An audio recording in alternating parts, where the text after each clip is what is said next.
तर आज तुमच्यासाठी एक नवीन सरप्राईज आहे. गेले 1-1.5 महिना झालं मी ब्लॉगिंग करतोय. तर मला असं जाणवलं, की जेव्हा मी गाडीवर बाईक राईड करत असतो, त्यावेळेस जो GoPro सेट केलेला असतो गाडीच्या समोरच्या साईडला, तर ती व्हॉईस क्लॅरिटी येत नाही. त्याच्यासाठी मी आज एक नवीन इक्विपमेंट आलेलं आहे. तर तो मला दाखवतोय मी ते. तर तुम्ही बघू शकता. तर हे आता बोयो या कंपनीचं आहे. तर हे आतमध्ये कशाप्रकारे आहे हे बघूया. कारण इथून पुढचे जे सर्व व्हिडिओ येणार आहेत ते आता ह्या रेकॉर्डिंगमधनंच येणार आहे. ह्या माईकमधनंच मी रेकॉर्ड करणार आहे. तर आता त्याला अनबॉक्सिंग करूया. बघूया आपण आतमध्ये त्या कंपनीने आपल्याला काय-काय दिलंय ते.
तर मित्रांनो तुम्ही बघितलं आता आपण इनबॉक्सिंग केलेलं आहे.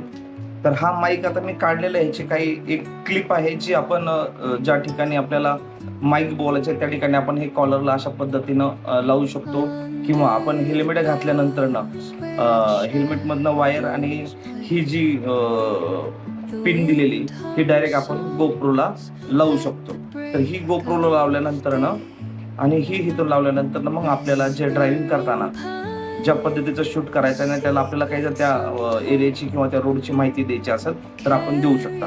चला आता बघूया आपण नेक्स्ट संडेला जी बाईक राईड आहे ती माझी ती आपण ह्या इक्विपमेंटमधनंच माईकमधनंच आपण रेकॉर्ड करणार आहे. तर खरंच तुम्हाला हा व्हिडिओ आवडला असेल तर नक्कीच लाईक करा, शेअर करा आणि माझा चॅनल हा सबस्क्राईब करा. धन्यवाद.